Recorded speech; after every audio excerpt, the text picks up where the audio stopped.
आप में से कितनी माताएं जिन्होंने कभी जिंदगी में 16 सोमवार करा हो? हाथ उठाओ जरा, करें 16 सोमवार? किन किन ने करे जरा हाथ उठाओ तो। हाँ दिख गए, ठीक है, ठीक है।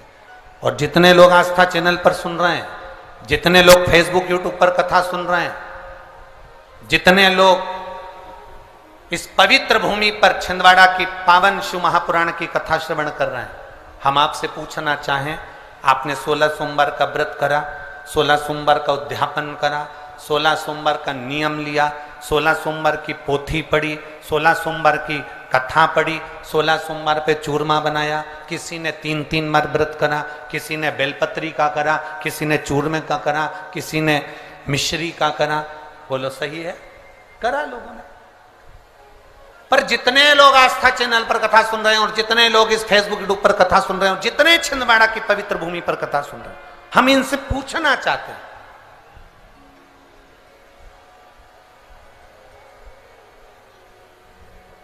5 व्रत नहीं, 6 व्रत नहीं, 7 व्रत नहीं, 11 व्रत नहीं, हमारे सनातन धर्म में तो 11, 21, 51, बोलो सही है, 7, 5, ऐसा नियम चला आया है हमारे सनातन धर्म का कि 5 व्रत करना है, 7 व्रत करना है, नवरात्रि के 9 व्रत करना है, 11 व्रत करना है, 21 व्रत करना है, 31 करना है, 108 करना है, 1008 करना है। ऐसे नियम हमारे शास्त्रों का चला आया। फिर आखिर 5 व्रत नहीं, 7 व्रत नहीं, 6 व्रत नहीं, 4 व्रत नहीं, 3 व्रत नहीं, 16 व्रत का नियम कहां से आया? 16 व्रत ही क्यों?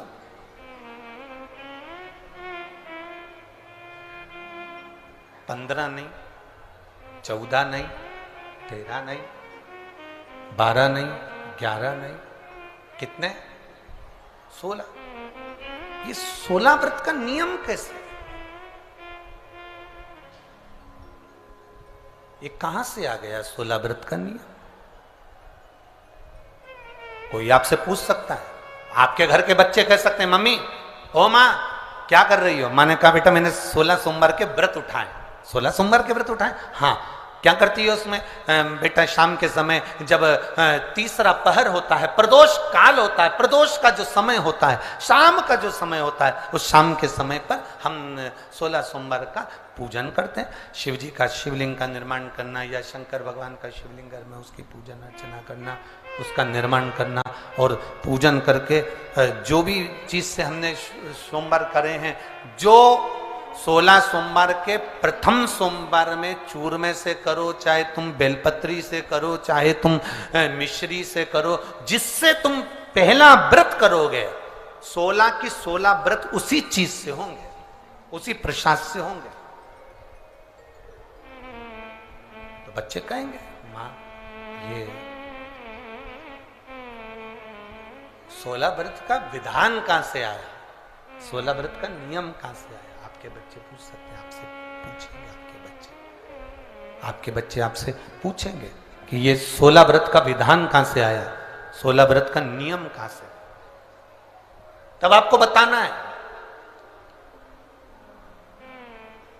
अवंतिकापुरी उज्जैनी में एक कन्या रहती थी जिसका नाम सुगंधा था। बड़े ध्यान से सुनना, 16 सोमवार के व्रत तो आपने बहुत करे हैं, पर 16 सोमवार में 16 सोमवार का नियम कहां से आया? 15 नहीं, 14 नहीं, 5 नहीं, 6 नहीं, 7 नहीं, 21 नहीं, 20 नहीं, 16 का नियम कहां से आया? वो 16 के नियम को जाने। और यहीं से 16 सोमवार व्रत की प्रारंभता है, इस कथा की प्रारंभता। और जिन जिन को स्मरण में ना हो, मेरी माताओं से निवेदन है, जिनको नहीं मालूम है कि 16 सोमवार के 16 व्रत का विधान कहां से आया, उनको आप सुना सकते हो, आप उनको बता सकते हो। अवंतिकापुरी में एक सुगंधा नाम की एक बड़ी सुंदर कन्या रहती थी, बड़ी सुंदर थी। उसमें उसके चेहरे पर बड़ा आकर्षण था, उसके चेहरे पर बड़ी चमक थी, उसके चेहरे पर बड़ी रौनकता थी, बड़ी रौनक। अब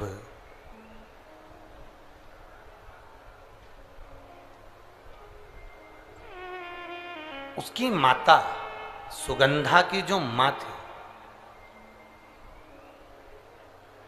सुगंधा जो कन्या थी, उसकी जो माता थी जिसका नाम रेणुका था, वो रेणुका एक काम बड़ा विचित्र करती थी। किसी भी देवालय में जाती थी, किसी तीर्थ में जाती थी, किसी मंदिर में जाती थी, किसी शिवालय में जाती थी, किसी तीर्थ स्थान पर जाती थी, पुष्प साथ में ले जाए ना ले जाए, प्रसाद साथ में ले जाए ना ले जाए, सोना चांदी दान करने के लिए ले जाए ना ले जाए, पैसा धेला कहीं चढ़ाने ले जाए ना ले जाए, वो एक इत्र की शीशी में रुई को भिंगोकर एक डब्बी में भरकर लेकर जाती थी। और उसका नियम था वो रेणुका का कि वो रुई, वो कपास, वो जो इत्र लगा हुआ जो पदार्थ, जो इत्र लगी हुई जो रुई है, उस रुई को, उस कपास को भगवान के दरवाजे पर, चौखट पर उसको लगा कर आती थी। ये रेणुका का नियम था, ये सुगंधा की मां का नियम था।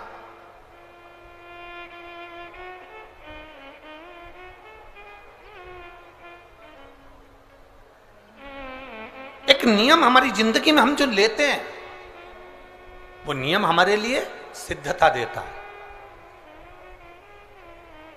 आप में से कई माताएं ऐसी बैठी होंगी जिन्होंने नियम लिया होगा कि मैं शिव जी के मंदिर में जब भी जाऊंगी, मैं देवाधिदेव महादेव के मंदिर में जब भी जाऊंगी, मैं शंकर भगवान के मंदिर में जब भी पहुंचूंगी तो वहां झाड़ू लगा दूंगी, वहां पोछा लगा दूंगी। बैठी हैं ऐसी माताएं यहाँ पर जो मंदिर में जाकर कभी झाड़ू पोछा लगा देती हो, हैं? तो आप जाकर शिव के मंदिर में बुआरी लगा रहे हो, झाड़ू लगा रहे हो, पोछा लगा रहे हो, या जो बहुत सारे दिए लोग लगाकर चले जाते हैं, जलाकर चले जाते हैं, दिए ठंडे हो जाते हैं, उन दियों को भरकर एक डलिया में, एक खोखे में, एक जगह पर ले जाकर आप रख देते हो, उसका पुण्य कितना है? शिव महापुराण की कथा करी, कितना पुण्य।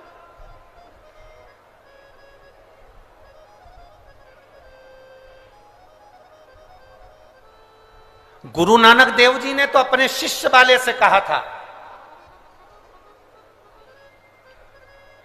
गुरु नानक देव जी अपने शिष्य से कहते हैं, संत शिरोमणि में भी शिरोमणि परम पूज्य गुरु नानक देव जी अपने शिष्य बाले से कहते हैं, बाले सुन, भंडारा करने वाला भंडारा करे, लंगर करने वाला लंगर करे, चखने वाला चखे, करने वाला करे। अगर भूलवश भी, बाले, अगर कोई भूलवश भी उस लंगर के स्थान पर से मात्र एक गीला कपड़ा कर कर, एक पोछा कर कर, एक बुआरी सवारनी कर कर अगर निकल भी जाता है तो वो अपनी जिंदगी के कई दुखों को समाप्त कर जाता है। गुरु नानक देव जी कह रहे हैं बाले से।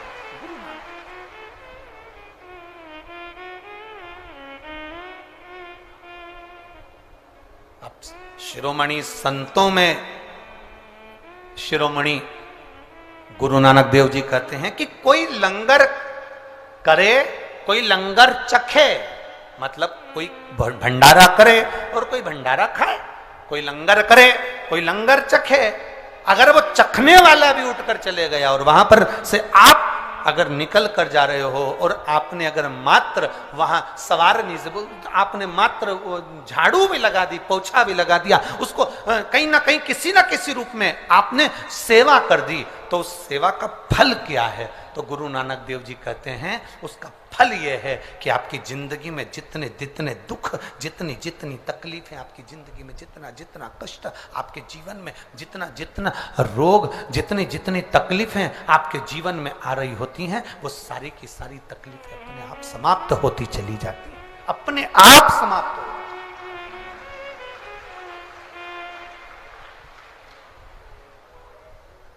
अब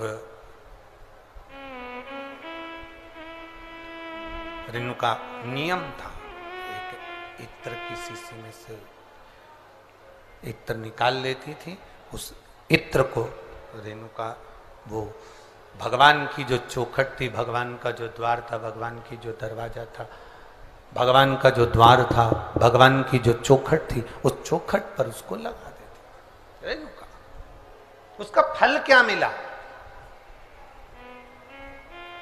अभी इस पत्र के माध्यम से अपन ने सुना, इन्होंने जो फोटो लगाए करे सब, इस पत्र के माध्यम से अपन ने देखा कि डॉक्टर ने कह दिया, डॉक्टर ने बोल दिया कि गर्भाशय में जो बच्चादानी है उसमें इतना तत्व नहीं, इतना बल नहीं है उस बच्चेदानी में कि वो बच्चा सहन कर ले। पर पहले भी आपको कथा में कहा, देवता देते हैं पल्ला झाड़ कर और महादेव देते हैं छप्पर फाड़ कर। ये महादेव की देने की रीति बड़ी विचित्र। देख लिया संसार हमने, देख लिया सब मतलब के यार हमने, देख लिया झूठे नाते झूठे रिश्ते, झूठे नाते झूठे रिश्ते, अरे झूठा है संसार हमने देख लिया सब मतलब के यार हमने देख लिया, ओ देख लिया संसार हमने देख लिया। एक माता के चरण में नित्य बैठो, पिता के चरण में नित्य बैठो। गुरु रोज नहीं मिल सकते, पर बन सके तो गुरु ने जो जीवन में मंत्र दिया है उस मंत्र का स्मरण जरूर करो।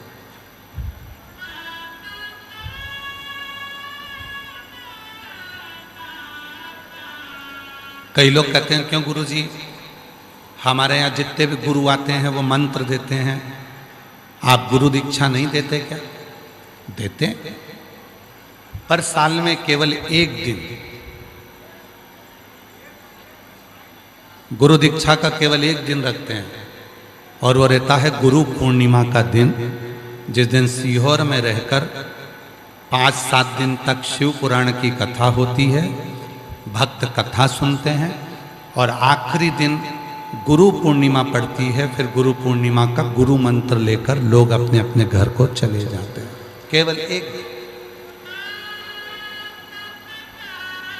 और वो गुरु दीक्षा लेने वाले आते हैं, गुरु पूर्णिमा पहले 5 दिन 7 दिन तक कथा सुनते हैं, और कथा सुनने के बाद फिर गुरु पूर्णिमा पे गुरु मंत्र लेकर अपने घर को जाते हैं।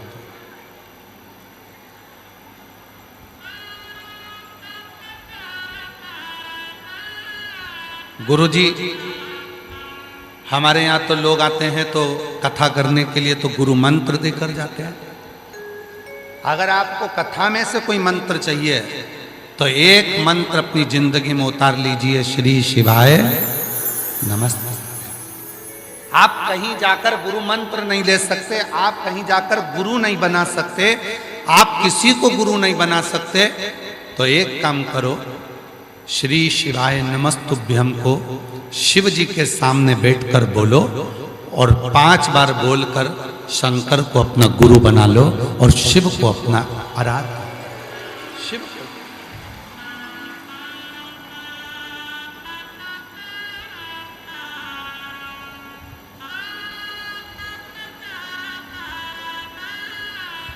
शिव महापुराण की कथा में यहां तक कहा गया है कि घर के माता, घर के पिता और पति परमेश्वर, ये भी गुरु की संज्ञा में आता है। पति भी गुरु की संज्ञा में आता है।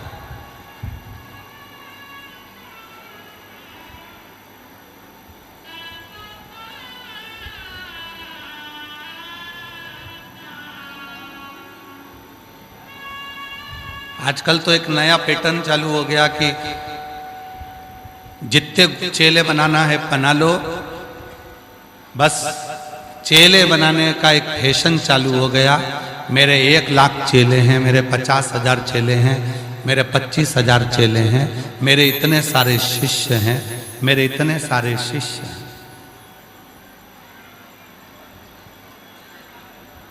और आखिरी में सारे महाराजों को टेंशन रहता है कि हमारा शिष्य उसके पास कैसे पहुंच गया, उसका शिष्य यहां कैसे पहुंच गया, हमारा शिष्य वहां कैसे पहुंच गया।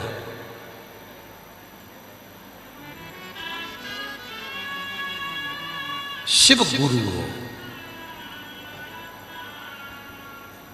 गुरु ही शिव और शिव ही गुरु, दोनों सब।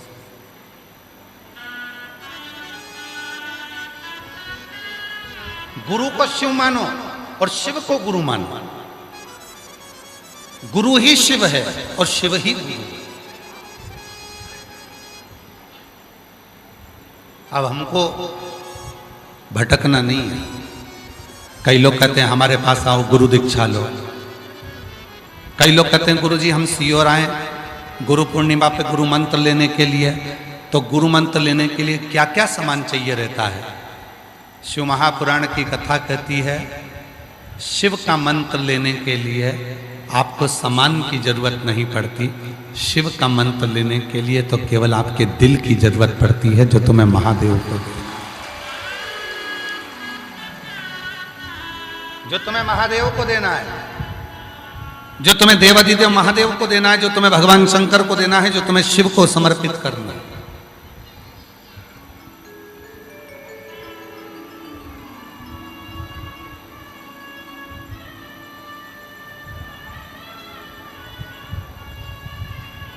महाराज शिव तत्व की प्राप्ति का केंद्र बिंदु है शंकर। विवेक जी, खगड़िया में कथा थी, बिहार, खगड़िया के बिहार, और जो कथा करवा रहे थे आप आए थे? अच्छा, मैं ही कथा सुनी थी। विवेक जी कह रहे हैं हमारी धर्मपत्नी ने, श्रीमती विनीता कुमारी जी ने पहली कथा वहीं सुनी खगड़िया में। अच्छा, दूसरी कथा खगड़िया सुनी। तो खगड़िया में जो कथा करवाई थी, एक कपड़े की दुकान वाले हैं जिनका कपड़े का काम है, और ज्यादा बड़ी दुकान नहीं है, केवल छोटी दुकान कपड़े की, कपड़ा की दुकान, छोटी दुकान। कथा लेकर चले गए। कहा गुरुजी कथा, अब कहा गुरुजी पूरे खगड़िया बिहार की पहली कथा थी उस समय पर, बिहार की पहली कथा तक खगड़िया। इतना भक्त आएगा, इनके भोजन की व्यवस्था कैसे होगी?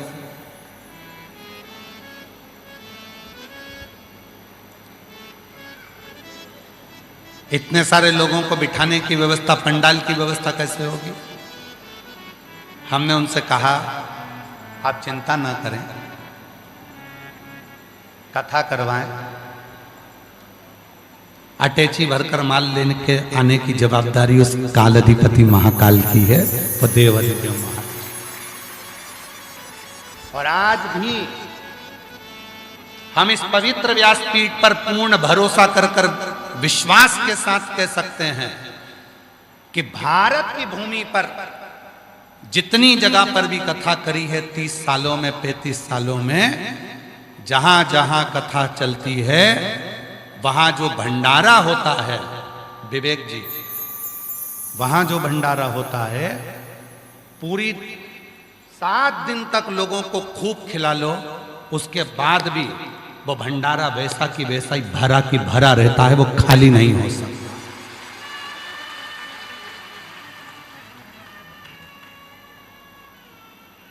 पैंतीस सालों में ये देखा, बड़ी सी बड़ी कथाओं में लाखों भक्त, अभी यहां कथा चल रही रांची में, कम से कम कुछ नहीं तो 40,000, 30,000, 20,000, 50,000, 25,000 लोगों ने रोज भोजन किया। प्रतिदिन सब्जी, चावल, दाल जो बनता था, 25 से 50,000 व्यक्ति रोज रांची में भोजन करता था। दिल्ली में कथा हुई, वहां पर भी लाखों लाख लोग भोजन करे। इससे पहले महाराष्ट्र कथा हुई, उसमें भी लाखों लाख लोग भोजन करे। हजारों लोग भोजन करते हैं। 7 दिन का आंकड़ा देखा जाए तो 4 से 5 लाख लोग सुबह से शाम तक भोजन कर लेते हैं, भंडारा पूरा खाली हो जाना चाहिए। पर कभी भी जब पूरी कथा हो जाए, सब भोजन कर कर चले जाएं, उसके बाद जब आप भंडार गृह में जाकर देखेंगे तो चावल, दाल, शक्कर, आटा सब बाबा की कृपा से भरा की भरा मिलेगा, वो खाली नहीं हो सकता। कथा करने कोई दूसरा नहीं आता है, कथा करने के लिए स्वयं कुबेर भंडारी कुबेरेश्वर महादेव स्वयं सीहोर से चलकर मेरा कुबेरेश्वर बाबा इस पोथी के रूप में आता है। और विवेक जी और जितने श्रोता हमारे शिवालय सेवा समिति के बैठे हैं उनको कहूंगा, जब तक कथा चालू नहीं होती तब तक टेंशन बना रहता है। कोई कहेगा ऐसा मत करो, कोई कहेगा वैसा मत करो, कहीं परमिशन की तकलीफ, कोई की तकलीफ, कोई सी तकलीफ, कोई सी तकलीफ। और जिस दिन पहले दिन की कथा 1 बजे या 2 बजे चालू हो जाती है, उसके बाद सारी चिंता कुबेरेश्वर बाबा की हो जाती है, बाबा कुबेर भंडारी अपने ऊपर ले। कभी मौका लगे तो खगड़िया वालों से जाकर पूछना, कुछ नहीं था, कुछ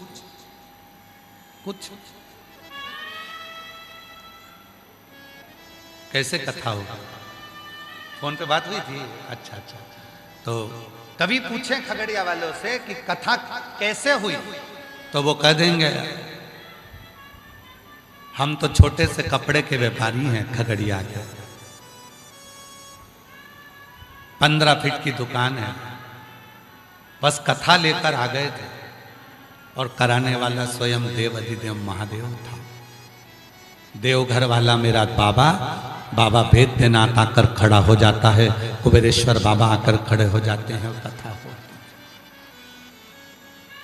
होती है।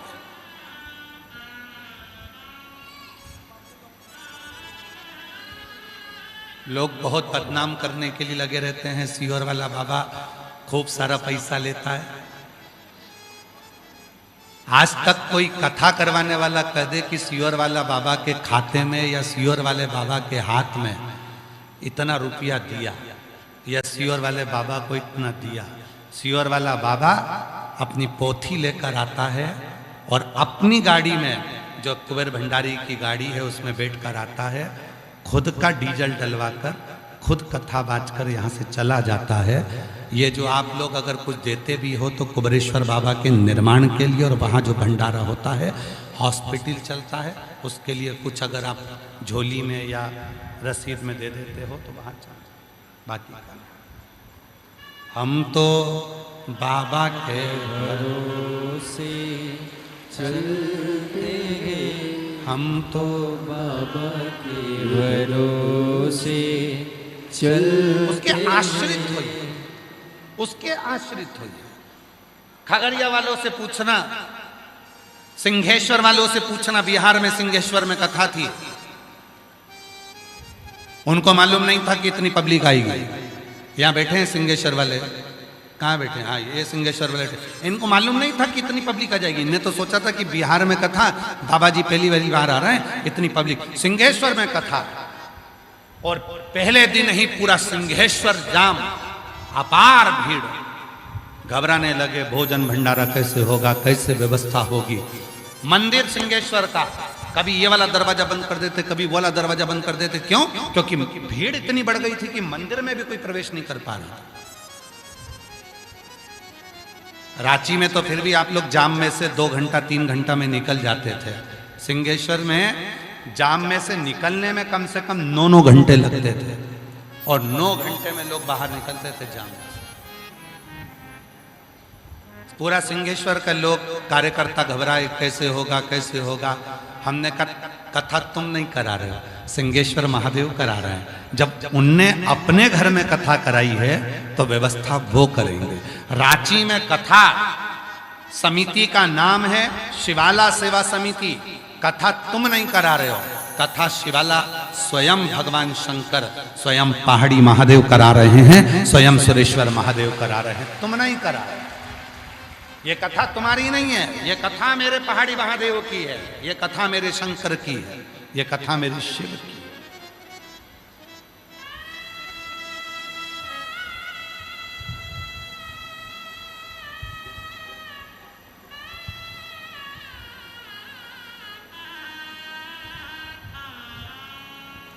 तुम्हारा काम है केवल भक्तों को खिलाओ खिलाओ। माता, पिता, गुरु और महादेव, चार ऐसे हैं जिनके चरण पकड़ने पर आशीर्वाद निकलता है, आशीर्वाद मिलता है। कोई कहे कि गुरु मंत्र लेने के लिए आना है तो क्या क्या सामान लेकर आना है, हम गुरु पूर्णिमा पे सीहोर आएंगे। कई लोग बहुत समझदार होते हैं, गुरु पूर्णिमा पे सीहोर आते हैं और गुरु पूर्णिमा के दूसरे दिन से सावन लग जाता है तो वो कावड़ भी भर के चले जाते हैं। सीहोर की कावड़ पूरे महीने भर भराती है, सावन के महीने में जब मन हो तब जाकर भरो।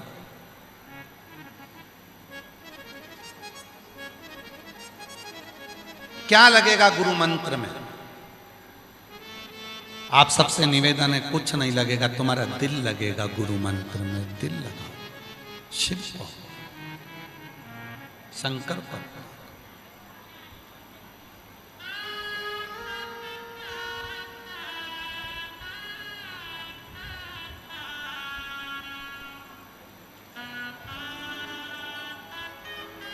ऐसी प्रेम भिक्षा लाना रे गुरु ने मंगाई, ऐसी प्रेम भिक्षा लाना रे गुरु ने मंगाई, गुरु ने मंगाई, सतगुरु ने मंगाई, गुरु ने मंगाई, सतगुरु ने मंगाई।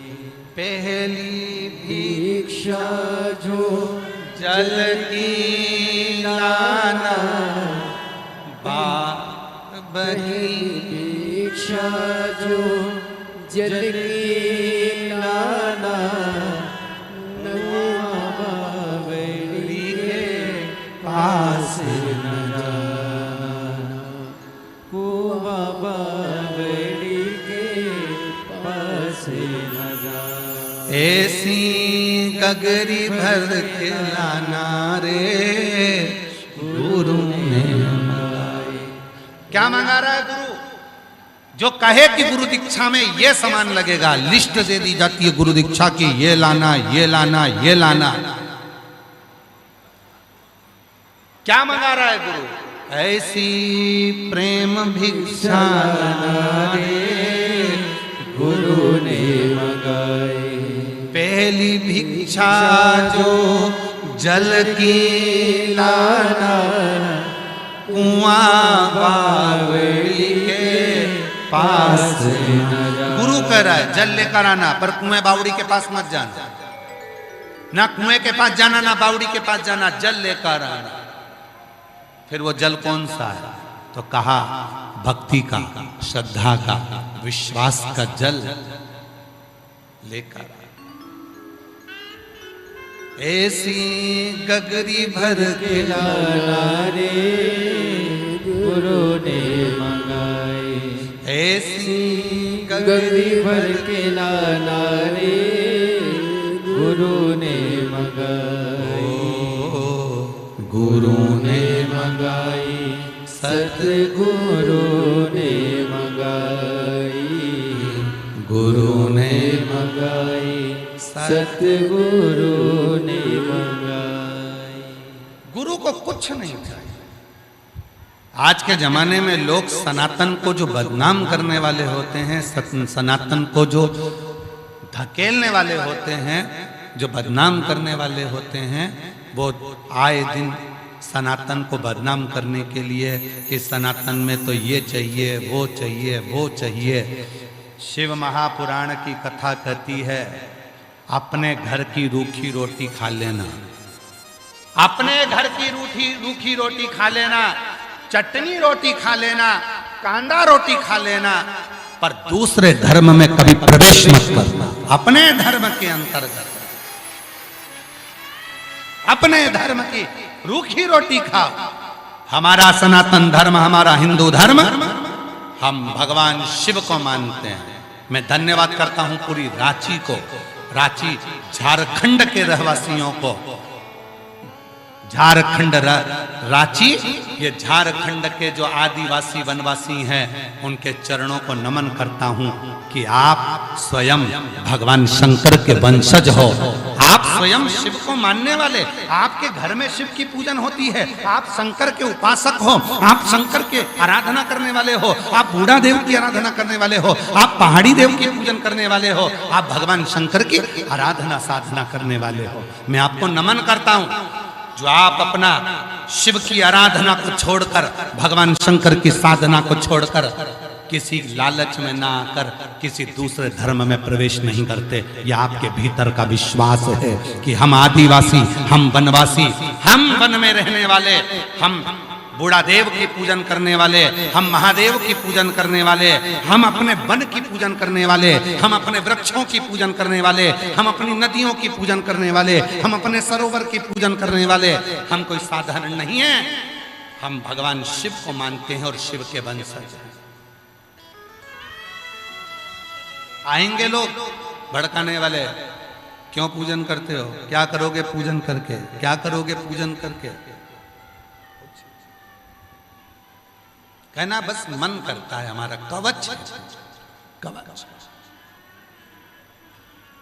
ये पूजन नहीं है, ये हमारा कवच है, ये हमारा कवच।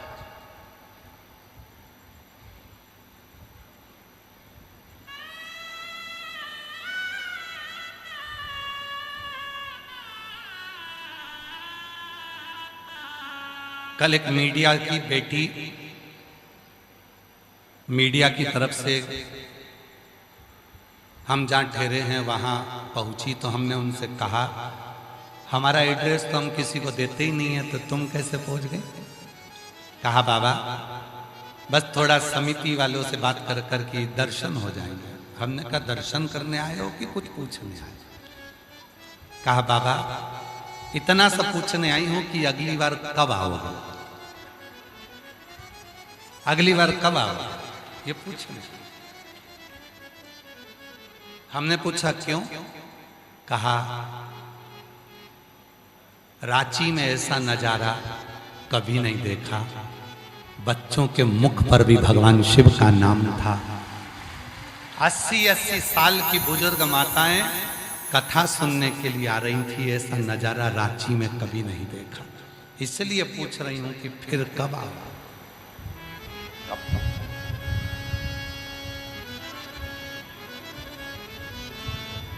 और फिर निवेदन करूं, यह कथा कभी भी कोई व्यक्ति लेकर नहीं आता है, यह कथा उस व्यक्ति के भीतर विराजमान जो महादेव है वो कथा लेकर आता है। कथा कोई दूसरा नहीं लाया, कथा स्वयं शिव लेकर है। आपके भीतर जो शिव विराजमान है, आपके भीतर जो शंकर विराजमान है, धर्म पत्नी के भीतर जो भगवान शिव आकर विराजमान हो जाता है, वो पति से कहती है बाबा की कथा कराना है, दोस्त इकट्ठे करो। 8-10 दोस्त इकट्ठे कर लिए, 4-6 दोस्तों की टीम बना ली, 15 दोस्त इकट्ठे कर लिए, थोड़ा थोड़ा धन इकट्ठा करा और 15 लोगों ने मिलकर वो कथा का आयोजन कर लिया। जनमानस का जरा विचार करिएगा, 15 दोस्त मिलकर, 15 सहेली मिलकर, 15 मित्र मिलकर जब ये कथा का दिव्य आयोजन कराते हैं और इतने सारे शिव भक्त जब आते हैं और इन शिव भक्तों का जब आशीर्वाद कथा करवाने वालों को मिलता होगा तो उनकी तो जिंदगी सार्थक हो जाती होगी, उनका जीवन सार्थक हो जाता है। भाई पैसा तो एक वैश्या के घर में भी होता है, पैसा तो एक पापी के घर में भी होता है, धन तो एक वैश्या के घर में भी होता है, धन तो एक पापी के घर में भी होता है, धन तो एक गलत काम करने वाले व्यक्ति के घर में भी होता है, पर उसका धन कभी ना तो शिव महापुराण में लग पाता है, उसका धन ना कभी शंकर के भंडारे में लग पाता है, उसका धन ना कभी की भूखे के भोजन में ना प्यासे के पानी में लग पाता है। अगर तुम्हारा धन कहीं शिव पुराण के भोजन भंडारे में लगा है, अपने आप को किस्मत वाला समझना कि हमारा पैसा पैसा नहीं रहा, हमारा पैसा लक्ष्मी हो गया है, हमारा पैसा लक्ष्मी। ये धन नहीं रहा, लक्ष्मी हो गया। चरण है, माता के चरणों को नमन करा, आशीर्वाद मिला। पिता के चरणों को नमन करा, आशीर्वाद मिला। गुरु चरणों का दर्शन कर, आशीर्वाद मिला। शिव चरण का दर्शन कर, आशीर्वाद मिला। अब कई माताओं के मन में आ जाता है कि शंकर के चरण का दर्शन हमें कहां हो सकता है?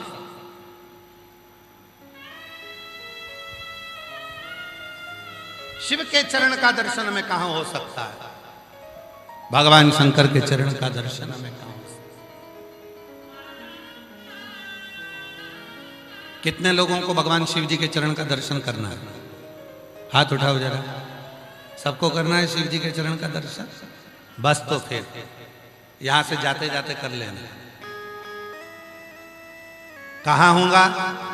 किसी बेलपत्र के पेड़ के नीचे जाना, उसकी जड़ का दर्शन करना मेरे शंकर के चरण का दर्शन है।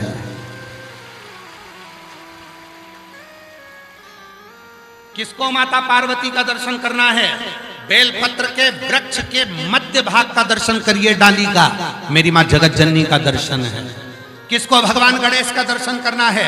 किसी बेलपत्र के वृक्ष के नीचे जाइए, उसकी जो डालियां बाहर निकल रही है उस डाली का दर्शन करिए, भगवान श्री गणेश का दर्शन होगा। और किसको माता लक्ष्मी का दर्शन करना है? भगवान शंकर के दरवाजे की चौखट का मात्र दर्शन कर लीजिए, लक्ष्मी का दर्शन होना प्रारंभ हो जाता है। ये दर्शन है, ये दर्शन। शिव के चरण का दर्शन, बेलपत्र के वृक्ष की जड़ का दर्शन। आप सभी के घर में बेलपत्री का पौधा होगा, गमले में लगा होगा, छोटा होगा, किसी के घर में बड़ा होगा, किसी के घर में छोटा होगा। उस बेलपत्री के वृक्ष के जड़ में आप दर्शन करिए।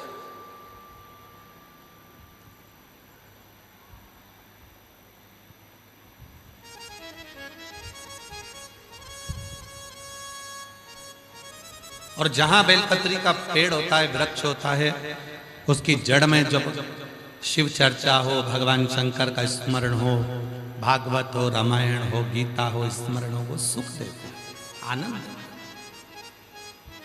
अभी हमारे संगेश्वर वाले आए तो हमने उनसे कहा तुम्हारे घर में हम रुके थे, तो तुम्हारा घर तो है, घर बड़ा है और बगीचा भी थोड़ा सा है, ऐसा बड़ा सारा बगीचा तो नहीं, फिर भी तो उनके घर में बेलपत्र का पौधा लगा है। तो हमने उनसे अभी कहा कि हम राघव को भेजेंगे तुम्हारे यहाँ बेलपत्री के पेड़ के नीचे शिव पुराण सुनाने के लिए।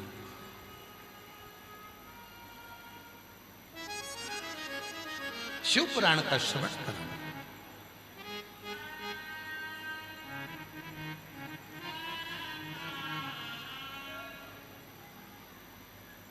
तेरे दरबार की बाबा निराली शान देखी है, तेरे दरबार की बाबा निराली शान देखी है।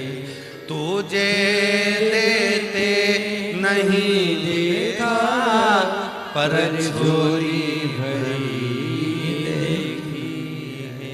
तुझे देते नहीं देखा पर चोरी भरी देखी है।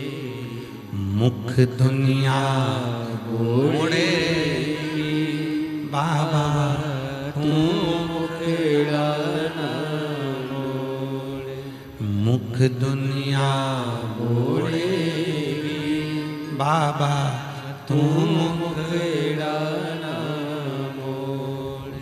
मेरी लगी परी तीनों बाबा तू बिना मोड़े, मैनू लगी परी तीनों बाबा तू बिना।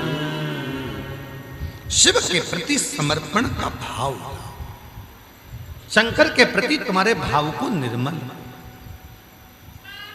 कहीं भटकना नहीं। जाओ शिव जी के पास। कोई कितना ही कह दे वो इतना महान व्यक्ति है, उसके पास चलते हैं, वो कुछ कर देगा, वो कुछ कर देगा। ना ना ना, कोई कुछ नहीं करेगा, करेगा तो मेरा देव अधिदेव महादेव करेगा। भटकना नहीं, इधर उधर जाना मती। अगर दुख आया है, तकलीफ आई है, कष्ट आया है, बीमारी आई है, कोई परेशानी आई है, कर्जा हो गया, बच्चों को पढ़ाना है, तकलीफ है, घर में 1 रुपया नहीं है, मंदिर जाना चालू करो, 1 लोटा जल चढ़ाना चालू करो, पर जल अपने घर का होना चाहिए। अपने घर से जल लेकर जाओ। क्यों? क्योंकि सुदामा जी की पत्नी, सुदामा जी की कथा आपने सुनी होगी श्रीमद् भागवत। सुदामा जी की पत्नी अपने पति से कहती है कि तुम जा रहे हो तो थोड़ा सा तंदूर लेकर भगवान कृष्ण के पास जाओ, भगवान कृष्ण के पास तंदूर लेकर जाओ, थोड़ा सा चावल लेकर जाओ, थोड़ा तंदूर लेकर जाओ। क्यों? क्योंकि सुशीला को मालूम था, सुदामा जी की पत्नी को मालूम था कि मेरे द्वारकानाथ जब ये तंदूर खाएंगे, मेरे भगवान कृष्ण जब चावल खाएंगे, जब वो तंदूर खाएंगे, चावल खाएंगे, तब वो चावल की दशा देखकर पहचान जाएंगे कि हमारे घर की दशा क्या है। उसी तरह शंकर के मंदिर में जाना, अपने घर से 1 लोटा जल लेकर जाना, जो हंडा भरा है, मटका भरा है, तुम्हारे घर में जो पानी है उस पानी को लो और लेकर उस पानी को भगवान शिव को चढ़ाने जाओ। क्यों? क्योंकि भगवान शंकर को तुम्हारे घर की दशा मालूम होना चाहिए कि कितना दुख है, कितनी तकलीफ है, कितना कष्ट है, कितनी बीमारी है, कितनी परेशानी है। और याद रखना, परेशानी का पता चलता है तो रसोई घर से चलता है। लड़की वाले लड़के वाले का रसोई घर देखते हैं कि मेरी बेटियां भोजन बना बना के तो कहीं मर ना जाएगी। रसोई घर देखा जाता है कि चौका कैसा है, खाने वालों को देखा जाता है इनके घर में भोजन कैसा बनता है, इनके घर में क्या बनता है, इनके घर में भोजन कौन बनाता है। रसोई घर देखकर बेटा बेटी का संबंध हो जाता है। रसोई घर अच्छा है, बनाने वाले हैं, परिवार संभालने वाला है, बर्तन मांजने वाली है, झाड़ू लगाने वाली है, ये सब देखा जाता है कि भाई ठीक है। तो भोजन रसोई घर देखकर, उसी तरह चावल देखकर भगवान कृष्ण ने सुदामा जी को 3 लोक का राज्य दे दिया था। उसी तरह तुम्हारे घर का 1 लोटा जल जब शिव जी के मंदिर में जाएगा तो मेरा महादेव तुम्हारे घर की दशा देखकर तुम्हारा भंडार भरना प्रारंभ कर दे। घर से जल लेकर,